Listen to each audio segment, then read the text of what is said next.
Hello, everyone, and welcome back to Invitation to Puzzles. Today, we have a kitchen sink puzzle for you by Franky67. So we have a variety of rule sets, most of which appear once or twice within the puzzle. So we'll get to see a variety here. I'll go over them, although probably most of them are familiar to you if you've been doing this for a bit. And then we'll go ahead and give the puzzle a try. You can have a link down below if you want to try it. So we have this quadruple here, which tells me that I need to put a 1, 2, 3, and 4 in these 4 cells. The black dots, which tell me that one of these cells is double the other, although not the order, importantly. We have this 9, which is a 9. We have the V's, which are Roman numerals. They tell you that these cells sum to 5. And the X's, which tell me that these cells sum to 10. We have the thermometers, where the digits along the thermometer need to grow from the bulb towards the tip. So this is the biggest, the second biggest, and the third biggest number of those numbers that are along the thermometer, is what that's saying. German whispers, where we need to make sure that digits along a German whispers differ by at least 5 from each of their neighbors. So you can put a 7 and a 1 next to each other, for example, but not a 3 and a 7. Never a 3 and a 7. We have these white dots, which mean that these are consecutive. And we have these killer cages, which tell you the sum of the digits inside them. All right. Again, you can give it a go, but I'm going to give it an effort myself. So we can start with this quadruple. And one thing I see about that right away is that it tells me that these two digits need to be 6 and 8, because the only digits you can put on a black dot in a Sudoku are, well, all the ones except 5, 7, and 9. So those are 1, 2, 3, and 4, which are gone, and then 6 and 8. And so then these are the 5, the 7, and the 9. Now, you might notice this 9 has turned red because of that 9 has placed a 9 there. And you're not going to succeed very well if you try and put a 5 on a German whispers, it turns out. That being because there aren't any numbers that are at least 5 different from 5. So in fact, that is not a 7. Or sorry, that's not a 5, it's a 7, and this is the 5. So this number is only able to be a 1 or a 2. This number now has to be at least 5 more than that, so it's an 8 or a 9. It has to be at least 5 less than that, so it's a 1, 2, or 3. It can't actually be 4, even though that seems plausible, because if this number was 4, it would tell me that both of these numbers were 9. That would be no good. And then this number here is at least 6. So it is a 6, an 8, or a 9. This 15 cage, in fact, needs to contain the digits 1 through 5 only. And that's because if I try and put anything other than the numbers from 1 through 5 in here, the sum is already more than 15. And my 15 cage should sum to exactly 15, not only a little more than 15. Now, that has created for me a quintuple in the column of 1, 2, 3, and 4, and 5. But that quintuple contains a 1, 2, 3, 4 quadruple, meaning that this cell is exactly 5. And now this thermometer, this is the biggest number on this 4-cell thermometer. So this has to go 4, 3, 2, 1 exactly. Those being a 1, 2 pair. No 4 goes over there. I should mark that these two digits I know are a 3, 4 pair, because 6 goes with 3, 8 goes with 4. Those are the only options. And now this digit is interesting. Very beautifully put together puzzle, as I would expect. So this number is on a sum to 5, so it needs to be a 1, 2, 3, or 4, but it's not a 2, 3, or 4. And so it's a 1, which goes with a 4, makes that digit a 2, coming up here. like that. That makes this 5 the other way. It's a 2, 3 is the only other way to make 5, which makes that a 1. So these are a 1, 2 now with a 3, 4 up there. Let's see. Okay, this black dot now sees 1, 2, and 4. So it can't be of the 1, 2, 4, 8 flavor. It must be 3, 6. And we know the order is a 6 and then a 3 because of this 2, 3 pair over here.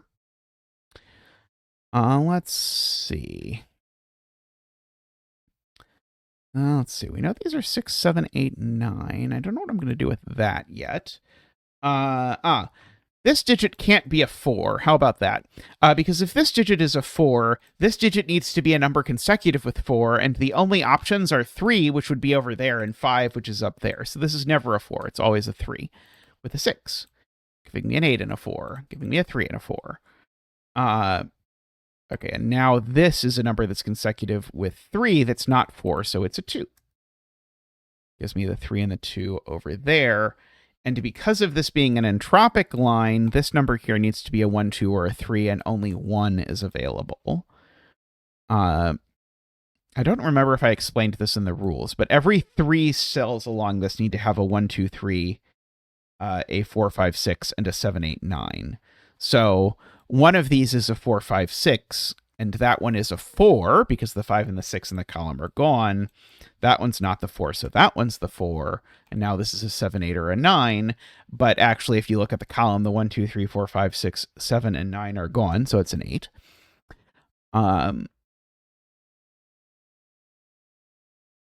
Okay. I can look at this digit and ask where that digit goes in this box. And see that it has to go there. That's one way I can do this deduction. The other way I can do this deduction is to just write in what every digit that's left in this box is, which is 5, 7, 8, 9, and contemplate, given that this is the smallest, so there need to be 2 of those digits bigger than it. This one can't be 8 or 9. This one can't be the smallest or the biggest because it's in the middle, and this one needs to have 2 digits smaller than it. And so this just is a 9 with an 8 and a 7 and a 5, and that's an 8. There's a couple different ways to think about that. That's not an 8. This is also a 6 or a 9, by the way. Okay, we now know that this is a 2-cell sum to 11. It looks to me like it's 4, 7, because there are no other options. Sorry, 4, 7, 4, 7. There we go. We know the order of the 4 and the 7, and then we get this digit as a little reward. It looks like it's a 5. Okay, what's left in here? We've got a 3, a 6, and a 9. So that's the 9, the 6, and the 3. Let's see. In this row, we've got a 7 and an 8 left. Okay. Let's have a look. This digit is a naked 7. I see. So this column, I have been wondering at what point I should just mark this as being 6, 7, 8, 9. Well, now is the time because this cell sees 6, 8, and 9, so it's a 7. Which is useful because it makes these a 6, 8, 9 triple, meaning that this x can only be the other x, which is a 3 and a 7, because I can't use a 6, and 8, or a 9, and the 3'd better go on the v and not the 7. Because if I put the 7 on the v, I need to put it with a -2, and I don't think I have one of those. Okay, so that gives me a 1 and a 2, an 8 and a 7 over there. Okay,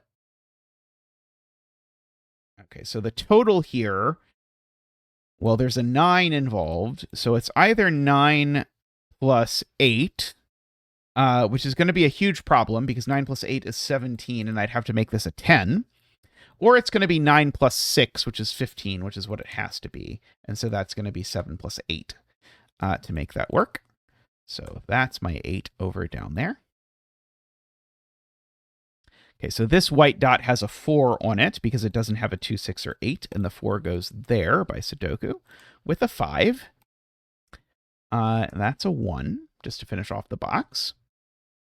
I do have an 11 cage here, which does not have a 2 or a 3 or a 4 in it because 4 would go with 7. So this has got to be 5, 6. With the 6 there and the 5 there. It gives me a 9 and a 6 up there. That is a 4 for the column. That's a 3. That is a 9. Got a 7 over here. Let's see. These are 6 and 9. These are 1 and the other thing that's probably more useful. Actually, it's a 1 and a 5, and I think neither of them is useful. It'll be useful someday, I promise. Maybe, possibly. These are a 5 and an 8. Let's see. Here we've got a 1, a 2, and the thing that goes at the bottom, which is a 6. Here we've got 4, 7, 9. That's a 9. And then we've got a 4 and a 7. There we go. 7 and 4 go in. Okay, and now we hope that everything gets sorted out over here. We have a 2 and an 8. Well, that sorted everything out over there, so that's good.